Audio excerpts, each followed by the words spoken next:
Hello, and as always, welcome to the Tales to Inspire podcast. I'm your host, Chris Patel, and I can't wait for you to join us for today's incredible episode with Thomas Thor and Isaac Bakwira. Now, Thomas is the founder of Cambio Academy in Uganda, helping children basically through education, going through their journey to help them stand on their feet and flourish. He has gone from having a spark of a dream to making it happen. Now, Isaac is one of those people he's affected, one of those children who soon will be going out to the USA for his education after going through the process and the program at the academy. This is a really special interview. Everyone knows I've got an affinity for Uganda. I love the place and I love the people, and there's so much to learn from this interview. I hope you enjoy. Right, so Thomas and Isaac, welcome to the Tales to Inspire podcast, guys. This is going to be... Oh, well, welcome on. It's going to be fun. You are currently in Uganda, right? Yes, we are. We are in Uganda, not so. Yes. So this is going to be interesting. So for the listeners and the people watching, we're actually interviewing Isaac and Thomas together. Very different stories, but very connected. We're going to be going through their stories, and you're going to see why and hear why it's so important. I can't wait to get into it. So let's go with Thomas. Would you like to introduce yourself, who you are and where you're from, and we'll go from there? Yes, of course. And thank you for having us. So my name is Thomas. I'm 40 years old and I'm from Denmark. Lived pretty much my whole life in Denmark up to the age of 33. So the last 7 years I've been on the run. I've been lots of different places going abroad. 6 years ago, I decided finally, this is what I'm going to do. I'm going to build my own academy. And out of nowhere, I happened to come to Uganda. And here I am. I've started Cambio Academy in Uganda. Wow. And incredible. And Cambio's amazing. We've got so many children that I speak to in Uganda. And we're going to go into this a little bit further, of course. But they are doing so much for children. Isaac, I'm going to go to you, mate. Who are you? What's your name? Where you're from? How old are you? And would you like to introduce yourself, man? Yeah, all right. Thank you for having us. I'm Bakwira Isaac. I'm 15 years old. I'm from Wakiso, here in Kampala, mostly. And I play soccer at Cambio Academy, the Academy for Thomas. Wow. Amazing. And just as you talk, all the animals in the background seem to go crazy. They're even celebrating for you, Isaac. Honestly, we don't know what is happening. Now it's stopped. It's too funny. So what we're going to do, we're going to go through, Thomas, we're going to go through your story first, if that's okay. We're going to go through your story and then we'll come to Isaac's story in a little while. So Thomas, take me back to your childhood, man. What was it like as a kid? Did you have any dreams? What did you want to be? Mother, father, and what was the family like at the young age? Yeah, taking all the way back, I was born having a 5-year-old sister.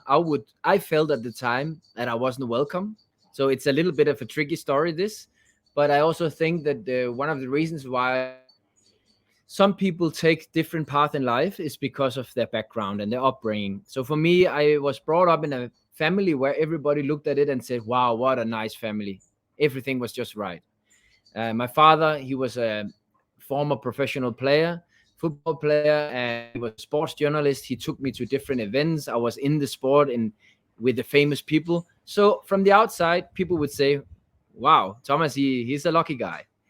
When that is said, I felt like I think I lacked love. I felt like what I'm now trying to show Isaac and the rest of the kids is that how to show love. How to tell people that you are loved, how to show it with your body language. I think I've never really been told this, so I always felt I had to accomplish things, and I know that many of the viewers here, listeners, they know this whole story. So I felt like I had to accomplish a lot of things before my father or mother would, appreciate me. So that was the early start of my life, that I grew up like this, trying to push in school, trying to push my football. And yes, I became a really good player, very good player, but mostly in my feet. In the mentality was not there. I was afraid of making mistakes. I didn't like when people were shouting at me. So I was very confused because here I am with the ball under my arm or under my foot. having fun. This is my love. The football is everything. I loved every second of it, but it was all taken away. I felt like because of the pressure from home, because I had to accomplish things, because of the environment, I suddenly found myself in an elite environment, I would say, where you were just not allowed at the time. This is now 20 years ago or even 30. I was not even allowed to do mistakes, and I felt like people were shouting at each other, and the whole atmosphere and energy was not really for any development. So, being a teenager growing up, I felt like it was all taken away from me. And I felt like something must be done. It cannot be right that we all love football, we start football, but sooner or later, I think 90%, if not even more, they lose some of it along the way because of the atmosphere.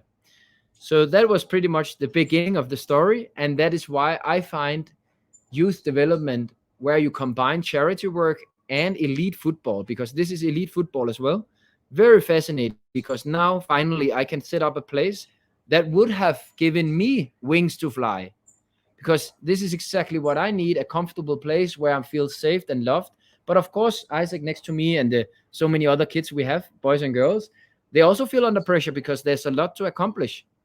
So of course, I'm telling Isaac to use his left, to turn around his whole body with around with the in the left direction instead of always right, so on, using right and left, shooting from distance, lots of different things, instead of doing what he always feel comfortable with. But he's willing to do it. He feels safe doing it because he knows that we are around him to support him.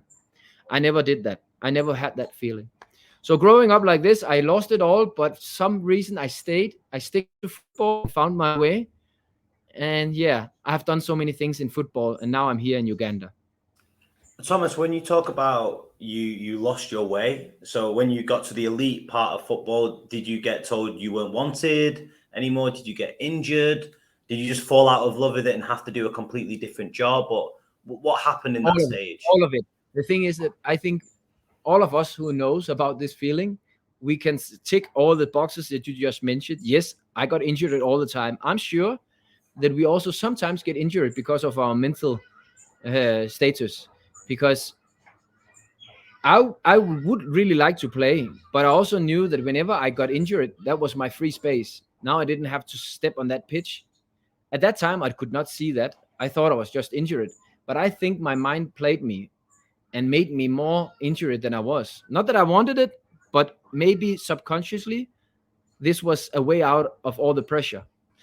And so yes, I wanted to quit. I quitted. I came back, tried again. Yeah. So what I really clearly remember is how people talk to each other and how we tried to push each other down. And I felt like at that time you played two different age groups together, and in the youth years for my development there, and the older ones, they tried to push me down, and I didn't feel comfortable at all. And this was just the whole energy that I found myself in. So yeah, that was just not any way good for anyone. And I then became a coach later on and found that these problems are everywhere. So I think this is something that we should all think about. And I know that we have brought in mental coaches, but I think the main thing is the leadership of a club, of an academy. The coaches are the keys, because also what I remember, no one came in to stop those discussions. No coach has ever been standing up for what is right. He just allowed everything to happen in front of all of us. And that's when I say that we have such a big responsibility as adults, coaches, leaders, teachers. We need to have a clear vision and philosophy. Because of that, you can then act upon those values. If you don't have a clear view of how you want to behave, how you want your children to behave, you don't know how to navigate. So now, all of us, all the kids, all the boys, all the girls, all the staff, me, everybody, we are aligned. We know what we need from each other. We have a Bible where it's all written. And whenever we see something good, we appreciate it. Whenever we see something that is not as it should be, we also talk about it. So that's what I believe in. And that's so important as well, because I remember when I was playing football, professional football here in England, I remember getting injured. And I remember being the guy, always give me the ball, I want to do everything, right? And after I got injured, and I got injured 3 times in a year for 3 months each time, And by the time I came back after 9 months, I remember in my head, I was thinking, please don't give me the ball. I don't want the ball. No one would, when I was injured, I was by myself. The coaches didn't care about me. Exactly. It's as if I didn't exist. All I ever wanted to be was a professional footballer. That's it. So I'm Krish Patel. When someone asks, who are you and what do you do? I'm Krish Patel and I'm the footballer. Yeah. When I stopped playing football, I was lost, man. I was lost because that's everything I thought I was football. Yeah. But now you see it's you sitting there on your screen, me here, and sooner or later, Isaac. It happens for most of us that we go through this. And I think that the ones who make it in football, either they have great support around them or they have found a way how to navigate in all of this that I have never found. I never found that. And now, yes, mental coaches are coming into youth teams and adult teams, but not even that can control it. And a lot of players, they are confused. They don't know where to go. And we talk about happiness at the expense of others. You've talked about it today that the older guys didn't want you guys to be happy. It's like, but that's the same in work, right? Oh, I'm going for an interview against 50 other people, me against them. But actually, I want to win, but I also want others to win as well. Yeah. We talk about at El Cambio, all the staff members, especially the coaches, that we need to create exactly the environment that we are asking for our kids. So I'm allowed to make mistakes. My fellow coach is allowed to make mistakes. We talk about it due to our strategy, what is right and what is wrong in those situations. And sometimes I don't like to make mistakes in front of my staff, but I'm well aware that this is very important. I do, because I'm just as human. I have just as many mistakes as Isaac and my coaches. And whenever they see that I'm not perfect, I do mistakes, they also feel more calm because we allow each other to do this. Whenever you create such an atmosphere, something will come out of it, like really nicely. But you are right. We are trying to overcome each other. We're not trying to make a space where we can all develop together towards goals. And that's the thing. I've been in really nice academies also in Denmark, some of the best ones working there. And it seemed like on the youth development department, we were competing against each other. So we were not trying to make a really nice department where we are doing the best for the club, for the academy, and for the players. We are competing to get higher up the ladder. And when we do so, we are not allowing ourselves to do any mistakes. And I could just continue forever. So the whole environment is actually poisoned. Yeah, I completely agree. And I have, for the last 3 or 4 years, I felt really negative towards football, soccer, however you want to call it, because of the experience I had. I felt that the way I wanted to do it, like, and you must have felt this, you must have fought against so much negativity to be able to do what you've done. Like, so much people saying probably, like, why do you need to do this? Why go to Africa? Who do you think you are? Can you not? All this kind of stuff, right? As a people, because I'm also, as much as I want to help children, I'm also very ambitious. I'm entrepreneur, and I see opportunities. I see my dream. I see all of these things, and sometimes people, they can't really understand, or they don't believe in it. They just don't believe in it. And of course, now we are showing year by year that progression is there, and we are accomplishing the things that we have set in place. And now people are getting on board. But yes, it's very hard in the beginning. I always say that if you wouldn't take advice from somebody, don't take their criticism. Right? Yeah. So, like, people are always happy to criticize, but if you wouldn't take advice, then don't worry, let it go.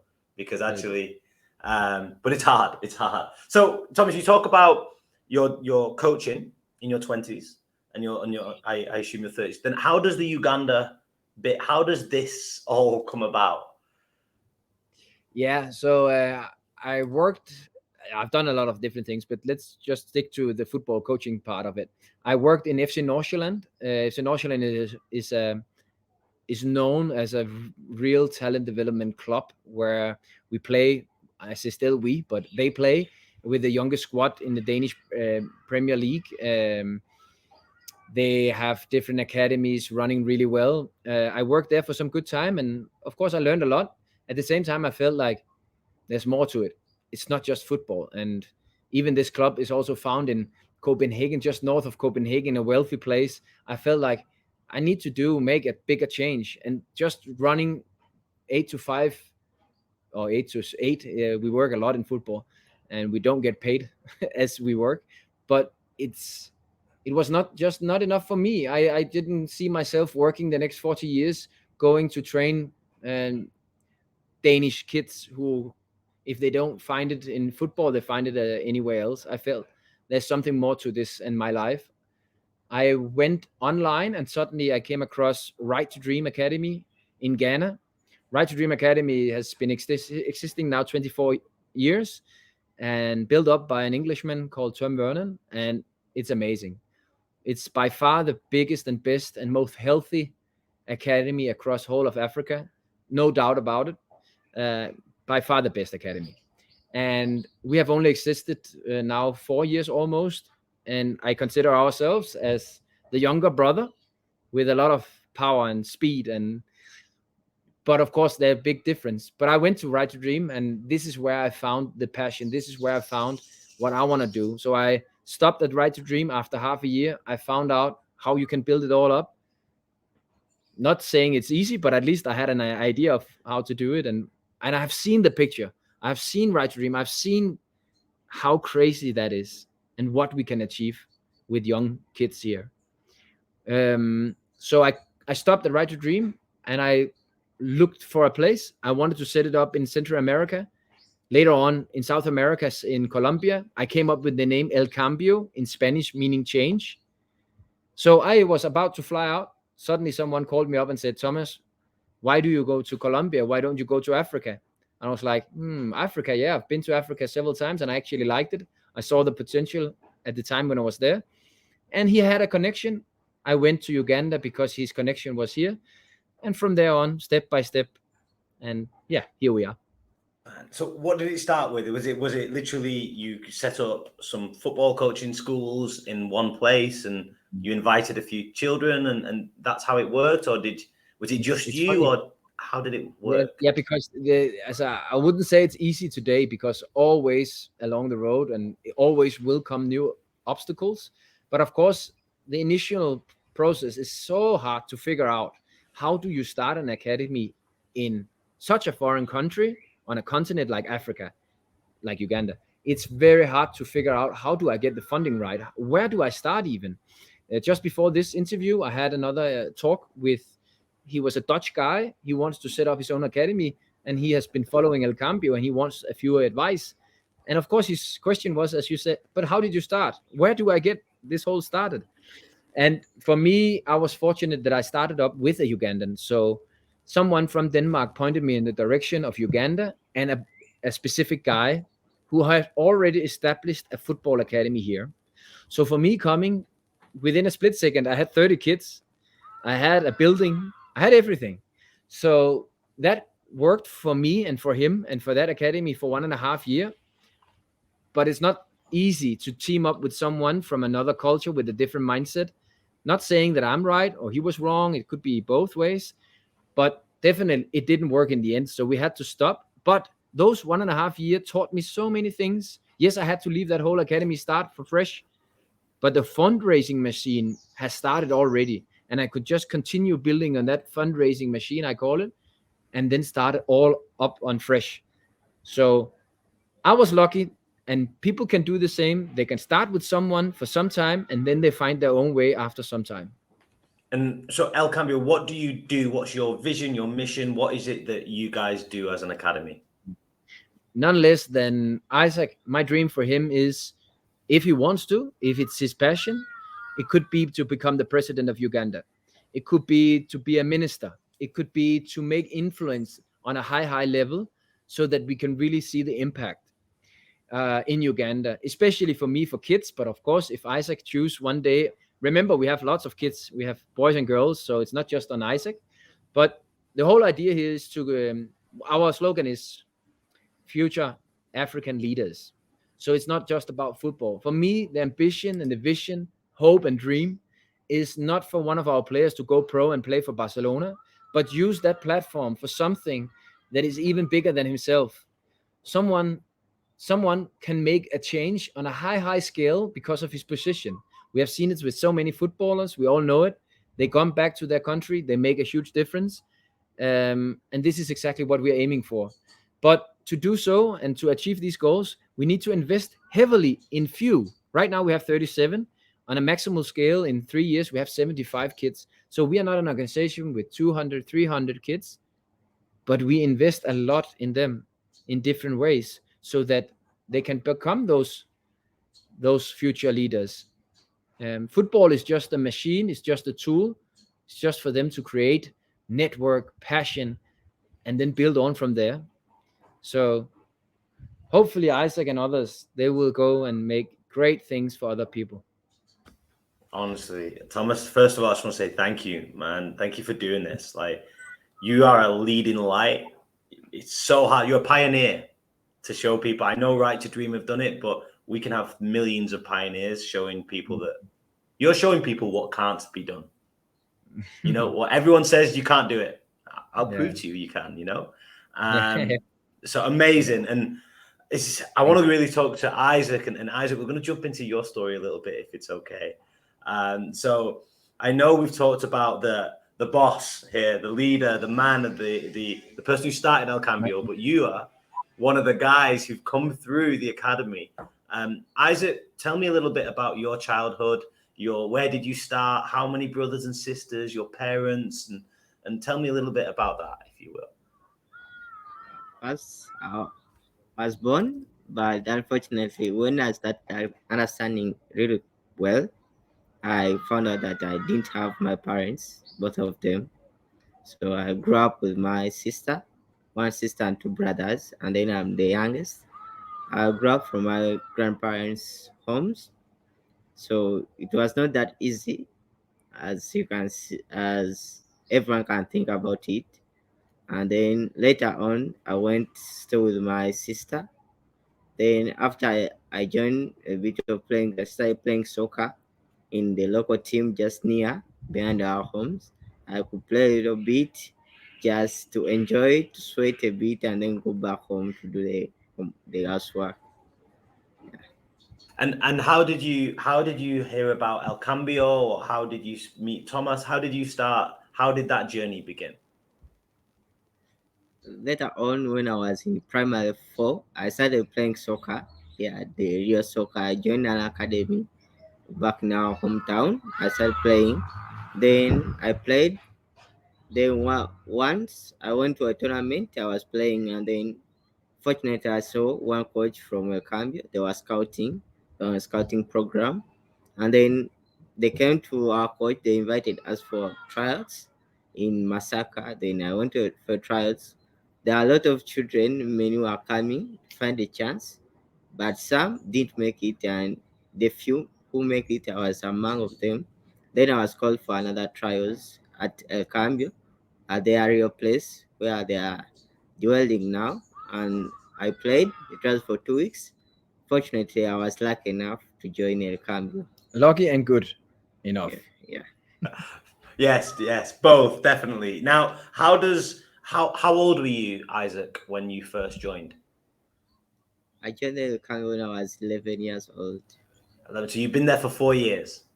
Yeah. Since the start. Since the start, right? So did they support you with education, with football, with food? Like, do you live there at the academy? How does it work for you? Now what I can call El Cambio is my second family, because most of the things that I'll need, I found them there. What's decent for me and what's proper helpful for my development as a person and also as a football player. I get education on a daily basis, not like in other places. They combine, they are equal as football. And then I get good health, food is enough, and other things that a child can need. This is so good. I wish I was 11 years old in Uganda right now, in that case, playing football. Oh, man. So, Isaac, let me ask you a few questions. I've heard that your future is not in Uganda for the next 8 years. Would you like to tell us what opportunity has come your way recently? Yeah. In 2 months from now, I may go to America, and I will go to America, to USA, for my further education, and also to play more soccer, as the American call it. So I like also to achieve my dreams that I have in those 8 years or more. I want to become a pro player, and also after, I want to become a doctor and help other people. I like to help people on streets, the children on streets, and build schools for them here in Uganda. There are a lot in Kampala town, and so that they can find a better health and life. Man, I love it. And Isaac, thank you so much as well to you for sharing your story, but for being very you, being uniquely you, right? That's the most beautiful, precious thing you can be. Anyone listening or watching Isaac and Thomas right now, this is what life's about, right? It's about those opportunities to be the best version of yourself. These guys are doing it right here. And hopefully we can really take in as much as we can. Thomas, I've not told you or asked you, what are you going to be doing in the next few years? What's your ideas for the next 2, 3, 4, 5 years? What do you want to happen for yourself and for obviously El Cambio?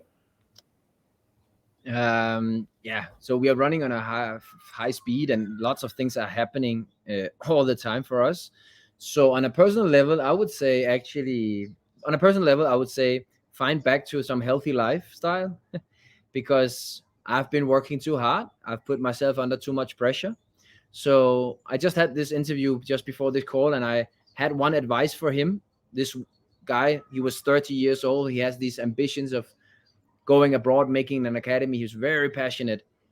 And I said, my only advice would be take good care of yourself while you try to help and support others. Because if you are not there well, you can't progress the things well enough. And I've pushed myself way too hard, and I've been too sick, too stressed. And I want to be there for Isaac. I want to be there for everyone, all the staff. We're now 22 staff members. I want to be there for the girls, for the boys. I want to be there to create opportunities for El Cambio in the future. And if I'm not there to take good care of myself, the truth is I invested everything, and I didn't think of myself in this whole process for 6 years. And that's it will cost you. And so on a personal point of view, I need to now find a way of life-work balance. I need to find it now. On El Cambio perspective, we are going into a very interesting phase now because we are now having Isaac going abroad. We are going to, I would think, within 4 years, we're going to have professional players going to Europe. That's for sure. We have highly talented football players here. We want to build our own complex. So right now we rent different houses. We have a random pitch, but hopefully within a year already, we have everything set in place so we can build a powerhouse where we have 2 turf pitches, 2 normal pitches. We have our own school. We have swimming pool. We have apartments, kitchen, everything at one place, which has never been seen in East Africa this way. And that collides a bit with me being healthy and taking it slow. So for me, it is to actually grow financially El Cambio so that we can employ different people to take over so that I don't run crazy in this. So how do you funding? How do you get funding? Normally, you would find charities like ours. You would find them supported by the church. A lot here in Africa are supported by the church, a religion cause. It could also be through what we call a sponsor child. So you could have a child and a family back in England, in UK, in Holland can support Isaac, and this way we can fundraise a few. But I haven't done any of it. I believe in crowdfunding, and it has really worked well, which means that a lot of people put in a little bit of money, but if a lot of people do this, it makes a lot. And we work with elementary schools back in Denmark, especially. We have 14 different revenue streams now. It could be tourism, it could be groups, schools coming to visit. It could be volunteers, interns coming to work at our place, but at the same time also give us a donation. It is lots of different campaigns, donating shirts away from professional players, partnerships with, actually tonight is the night when we are revealing the biggest partnership so far on our social medias. So I could actually continue with five or six more revenue streams that makes it all run. And right now, it's amazing how much it has grown in such a short time. But pressure is there because we cannot rest. There's so many more things. We want to add more girls. We want to add more boys. Yeah, there are so many things to accomplish still. How do people find out about El Cambio? Like, how can they find out about you? Yeah, so we have done really well, I would say, on social medias. We have a lot of followers on Instagram and Facebook. So many people, they hear about it there, especially in Denmark so far. I'm from Denmark, and I'm well connected with different people in Denmark. So sometimes in radio, on TV, we have been different. We have different ambassadors sharing our content, and yeah. And then of course we have really good volunteers, young people who have been here working with us in Uganda, now going back home to Denmark on a volunteer basis. They say, we want to support El Cambio. Yes, we have been there, but still we're going to tell the country Denmark that this is happening and this is special, and people buy into it because El Cambio is not like a normal charity where we are to support and help someone in need today, as we normally know it. This is a sustainable long-term process where we invest, let's say, in Isaac for him to make his own organization later on and help a lot of kids. So you can imagine if all our kids, or let's say 80%, 90% of them, because that is what I believe they will, make their own organizations, then suddenly we are actually making a huge impact through Africans. And that's something that I really want to tell all of you, that yes, I'm a white man coming to Africa to set up different things. But at one point, you can imagine Isaac setting up, as he said, maybe hospitals. Now, there's no white man involved. Isma, he might set up a football academy, no white man. There's another one becoming a teacher, setting up schools, no white man involved. Yes, I put up a framework. Yes, I built them with a lot of good things. But from here, it's on their own. It's them to build different things. And that is a game changer.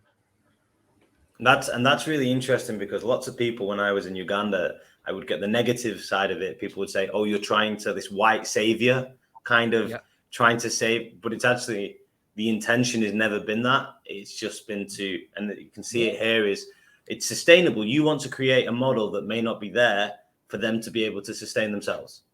And it doesn't mean, it's not the Thomas Thor show or the Krish Patel show. It's the sustainable on the people who are there show. It is. And sometimes they just need a bit of support to get to that place. And I think whenever people find out our model, because in the beginning, initially, I think most people, they think it's just football. They see some of our videos, they see how talented they are. They think it's just another football academy. It's not. I can talk from here and so many hours about why it's not. But the truth is that when people find out that, okay, this is a different model, we buy into that, then they start supporting. So, Thomas, what are you looking for El Cambio? Any of our listeners here who may be in America, India, the UK, anywhere around the world, are you looking for volunteers, for donations, sponsors? Is there anything that you're looking for? We have just founded our board and organization, 501c3 in America. So if there are any American listeners who thinks this sounds interesting and a different model and they buy into it, they should get in touch with us, because we are now starting to approach the American market, not just with Isaac and so many other kids going to America, but of course we can fundraise from that side. We can do so many great things. We can send American students our way so that we can get culture exchange. We can do many things with the American market as well. So whoever think that charity work can be combined in such a unique model with football, elite football, with African kids, give them an opportunity, give them hope, give them a chance. They should, we would love to hear from them. Man. Well, I think this is where the fun begins, because this is where I'm going to start asking you both some quick fire questions. And Ready? so this is going to be fun, right? So I'm going to do this. This is the way it's going to work. I'm going to start a sentence and you're going to finish the sentence. Okay? Good. So I'm going to go one person at a time. I'll ask different questions to each one. I've written some questions down that I want to go. So let's go with Thomas. Life is about Helping others, supporting others, and sharing love. I love it. Isaac, Yes. being a child can be Being a child can be something unique where you are loved and you are respected and you're allowed to do your mistakes as a person. Oh, I love it. And that's really important, right? Because the mistakes is something that as a culture we say, no, don't make mistakes. But you're saying as a child, we should be allowed to. In all continents, but of course also here in Uganda, what he grew up with was very different. So yes. Yeah, absolutely. Yes. All right. Yes. Thomas, next one. Education is Key for someone to open and get exposed to the world and to be able to communicate and connect with others. And I think that's really important because in many countries around the world, we talk about education, but if you're educating people on the wrong things, then really, is that truly the And education for you me, want, it's, right? well, you will never hear me saying that. Of course, Isaac also through education gets skills in a certain area and different areas. But for me, the most important thing is that you get an education so that you can connect and create networks, and you have a mindset that is growing, a growth mindset, and you get that from education if the education is done right. Absolutely. Absolutely. Isaac, dreams are. Dreams dreams are things that we think about and you are willing and you're committed to work by them and achieve them. And when you achieve your dream, you need to also help others to fulfill their dreams. Wow. Wow, that's incredible. And You that's see? it. You achieve yours and you do it for someone else. It's Yeah. the most important thing that we forget about. Oh, We couldn't have said incredible. it better. The two of us, we couldn't have said it better. And that's the You potential there is in children. If we see it, if we allow it to grow, those young boys, young girls, they have a big voice if we allow them to grow. you have to allow them to grow. That potential is the most important. My next two questions are both the same question. I'm going to go to you, Thomas, first. So, Yes. if there was a rule, a government rule that everyone in the world had to follow, right, and it was your rule, your law, what would that rule be and why? It has to be something with kids. So I would say equal respect, equal opportunities, no matter gender, age, religion, anything. Equal opportunities. Being a girl, being a boy, doesn't matter. Let's have all equal opportunities in life. Don't discriminate anyone. Don't point fingers. Lift each other. I love it. That's so pure, man. And Isaac, if you had one rule, one government rule, a law that had to be put in place, what would your law be and why? Mine could be it will be hard as similar to Thomas, but it could be that the world could be fair to everyone. Everyone could be treated as same, no racism, no discrimination. Every person could get an equal right and opportunity. I love it. You guys. And my final question to you, Thomas, is if you had advice to your 16-year-old self, you would say, I would say go and enjoy life, connect with people, and show more love. Try to connect with the right people, be aware, and try really feel if this is the right for you, what you believe in, and not trying to be dragged in a direction because of fame, fortune, or materialism. Materialism. I don't know the word yeah, now. yeah, yeah. Yeah. But stick true to yourself because I believe I'm a good man, but at times I'm also drawn to different areas where I'm not behaving well. And it all comes down to people pushing us in different directions. The society is expecting different things, and we are not capable. I'm not capable of staying true to myself. So if I can say something, stay true to yourself. I love it. And that's the thing, right? You may do something great today, El Cambio. Tomorrow, you may make a mistake. So today, I could say you're the best person in the world. Then I find out you've made a mistake tomorrow. I think, I can't believe I ever followed Thomas. I can't believe I made such a mistake. Like, but actually, no, like we deal in this. No, there's so much more good and bad. It's being more balanced with our judgments. My final two questions that I'm going to ask you both. I ask every Tales to Inspire ambassador. So because you both shared your story with Tales to Inspire, you become a Tales to Inspire ambassador. And so with this, I don't know though if you can see us anymore. It's becoming dark now, but we can still see. You just find out these little forms in the background. But basically, with our Tales to Inspire ambassadors, we ask two questions every time. My first question is, Thomas, what's your definition of the word inspire? Inspire is to have people to follow you. Not necessarily follow you, but at least, let's say in case of Isaac, I would love him in 10 years to say, Thomas inspired me to think differently, to act, behave in a certain way. But at the same time, Thomas also allowed to be exactly myself, to choose what I believe is right.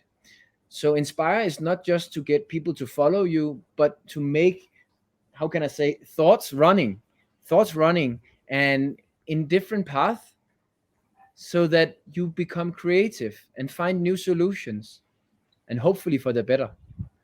If he can say that, Thomas, he inspired me, I would take it as I lifted him with good things in his life. I love it. And Isaac, what would you say the word inspire means to you? For me, it means to inspire something to be admirable. When I can admire, like admire the way you are talking about the show, how you are powerful, how you are electrifying the show, then you are inspiring me like in that way. Man, someone like you. Oh man, you guys, this is say the same. I love the energy, really. So that is also inspiration for me. Well, I think life is about, we all are energy. That's all we are, is energy. Whether what we decide to do with it is very important. I can either take your energy away or I can give it to you. That's a choice.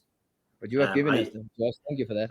Well, you guys have given it me as well. So thank you as well. My final question, though, to both of you is, if you were to live the best life, you get to 100 years old and you really live the life you want to live, what is the most proudest impact you want to have achieved in this world?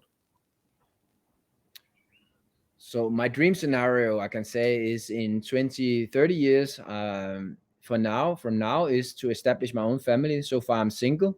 If I find the right woman and we have children, and we have El Cambio to grow big out here, and see my children connect with, at that time, Isaac will also be somehow old, but to run around kids from Africa where they play. It's a playful environment where we have a good time, where the African children that we bring in take good care of my children. My children are looking out for them.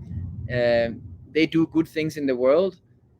I can't see anything better for me on a personal point of view, that I see our kids from El Cambio growing, taking care of others, while having a family that is blended in together with this whole community. Man, that's so precious and beautiful, Thomas. Man, and I can be old, sitting there, almost not able to talk, but just through my glasses, see all this and say, wow. You made it. Oh, man. And Isaac, I know you're very young, man. I know you're 15 years old and you've got your whole life ahead of you, man. You're not like myself or Thomas, but if you look at your life and you get to the very end in your late 90s or 100 years old, what would you want to have achieved during your lifetime? I would like to help our own country, Uganda, and reduce the number of children that are walking, striding along the streets in Kampala to reduce or to end it if it's possible. That will be my happiest time. Man, and I love it. There's so much you guys have talked about, right? But one of the things that both comes into this is life without a plan. You didn't necessarily have a plan. Maybe you don't have a plan to what you guys have just talked about, how to really make Uganda a peaceful country, or how to have El Cambio or a partner, a family. You don't have to have the plan. You just have to have the determination that, you know what, no matter what, it's going to happen. And I think what we have, Isaac, he has his why. Why is it that he's on his journey? He might not know how to get there and what he needs to accomplish. But the truth is that most of our kids, if not all of them, even the ones at 9 years old, I think most of them, they are about to have their why. And that's the most proudest thing. Take away football talent and so on. But the why, that's the game changer again. That's everything. Absolutely everything. From my point of view, Isaac, Thomas, I just want to say thank you. I want to acknowledge you both and say thank you so much. You guys are so precious. I cannot wait. I'm going to book my flight to Uganda. Like, Yes, I cannot exactly. wait. You have been here before. You have to come soon again. You are more than welcome. Man, I would love to be We would out love there. to see you. Oh man, I'd love to be able to put the ball through both your legs and have some good fun, you know. But yeah, incredible. So I just want to say thank you so much. Anyone listening, I will be putting out or watching. I'll be putting out El Cambio's details on the show notes, social media. It's all over that. They've got their website, which is great as well. So you can find out more details about Thomas and Isaac on all of the social media platforms and website. And we'll be creating a blog. We'll have the YouTube channel. We'll have the podcast. We'll have all sorts that's showcasing all about them. So thank you so much, guys. Thank you, Chris. Thank you so much for having us. It was a pleasure. How amazing was that?